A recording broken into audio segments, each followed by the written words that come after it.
看護師のおばから聞いた話。おばがまだ看護師になって間もない頃、一番辛かったのは夜勤の仕事だという。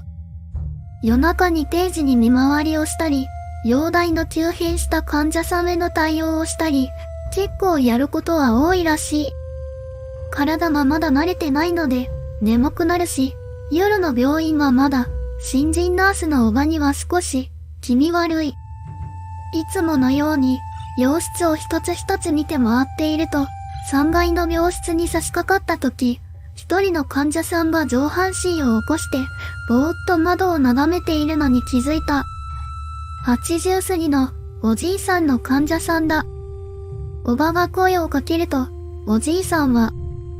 今日は野崎さんが夜回りじゃないんか。とニコニコ笑いながら返した。おばはまたか、と思いつつ、おじいさんをベッドに寝かせた。今年この病棟に勤め始めてから、野崎さんというナースの名前をたまに患者さんの口から聞くのだ。共通しているのは、とにかく評判がいい。患者さんに、あんたより野崎さんの方がいい、なんて言われて、カチンときたこともあるほどだった。ただ釈然としないのは、少なくともおばの記憶では、野崎という名字の先輩はいないことだった。とはいえ、まだ新人だったおばは、まだ会ったこともない先輩もいたため、気にも留めなかった。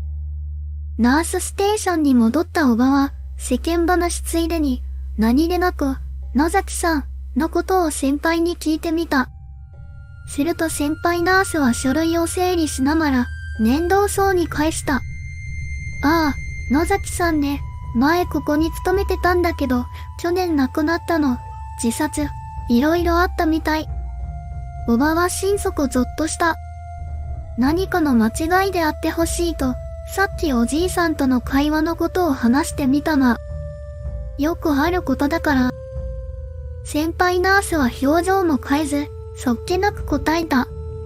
それからも、おじいさんだけでなく、若い男性の患者さんや、子供の患者さんの口からも、野崎さんの名前を時折、耳にすることもあった。最初は患者さんから、野崎さんの名前を聞くだけで、気味が悪くて仕方なく、仕事を辞めることも考えたほどだったという。しかし慣れとは恐ろしいもの。だんだんと仕事に馴染むにつれ、怖がりだったおばでも、ちょっとくらいの心霊じみた出来事くらいでは、何も感じなくなってきた。たまに、野崎さんの話を患者さんから聞いても、ああまたか、といった具合に、聞き流す余裕も生まれてきたそうだ。それに、なぜか、野崎さんは患者さんからはすごく好かれている。たとえお化けでも先輩ナースだし、今でも患者さんを見守ってくれてるのかもしれない。なんて、今では前向きに考えることにしたらしい。ここまで話を聞いて、幽霊も悪いものばっかりじゃないのかもな、なんて考えていた私に、おばはおかしそうに笑って言葉を続けた。